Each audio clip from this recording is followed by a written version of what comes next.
Assalamualaikum warahmatullahi wabarakatuh. Salam sejahtera bagi kita semua. Selamat datang dalam video ini, di mana kita akan membahas potensi besar ekonomi kreatif dalam mendorong ekonomi sosial yang ada di Indonesia. Perkenalkan, nama saya Muhammad Fauzan dari jurusan Ilmu Ekonomi Fakultas Ekonomi dan Bisnis dengan NIM 24021 35206 dari Universitas Riau. Apa itu ekonomi kreatif? Ekonomi kreatif mencakup berbagai sektor dari seni pertunjukan, desain, kuliner, hingga aplikasi digital dan konten media. Inilah ruang bagi ide, inovasi, ekspresi budaya, dan memberi nilai tambah.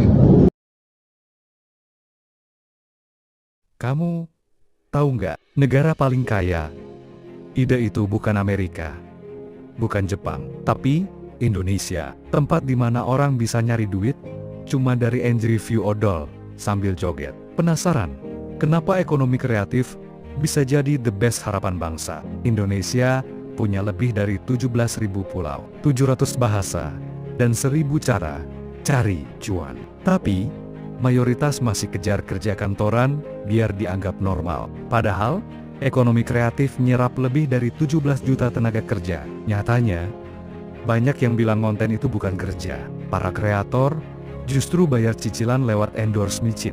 Masih mikir ekonomi kreatif itu cuma iseng. Ekonomi kreatif nggak pernah tidur. Dan bisa jadi, inilah industri yang tetap hidup. Bahkan waktu kamu cuma scroll TikTok jam 3 pagi.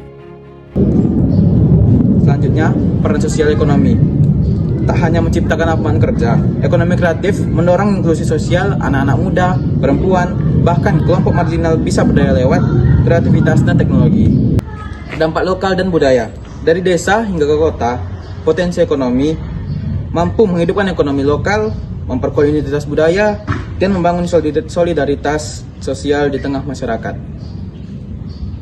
Seperti festival budaya lokal, UMKM pasar, produk kreativitas khas daerah, dan transisi peta Indonesia. Yang selanjutnya, perlu dukungan dan kolaborasi, yaitu tentu agar potensi ini berkembang, dibutuhkan dukungan nyata atau akses permodalan, pelatihan, pelindungan hak kekayaan intelektual, dan kolaborasi antar pemerintah, pelaku usaha, dan masyarakat.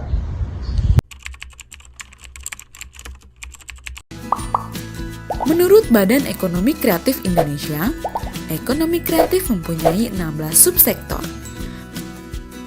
Berikut 16 subsektor ekonomi kreatif.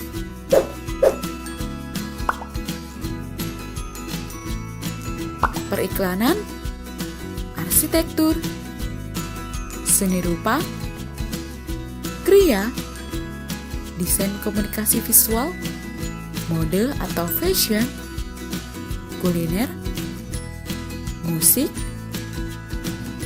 aplikasi pengembangan permainan, televisi dan radio, fotografi, desain produk, desain interior, seni pertunjukan, penerbitan,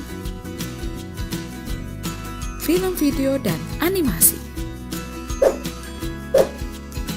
Berdasarkan survei yang telah dilakukan, Kecamatan Serpong menempati urutan tertinggi dengan pelaku usaha ekonomi kreatif mencapai 26,6%. Dari ke-16 subsektor, kuliner menempati urutan tertinggi dengan pelaku usaha ekonomi kreatif mencapai 39,2%.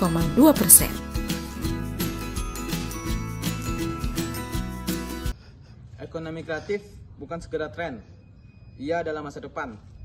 Masa depan ekonomi yang lebih adil, berkelanjutan, dan berpihak pada manusia. Mari kita dukung ekonomi kreatif untuk membangun Indonesia yang lebih sejahtera dan berdaya. Sekian video dari saya. Bila ada kekurangan, saya mohon maaf. Wassalamualaikum warahmatullahi wabarakatuh.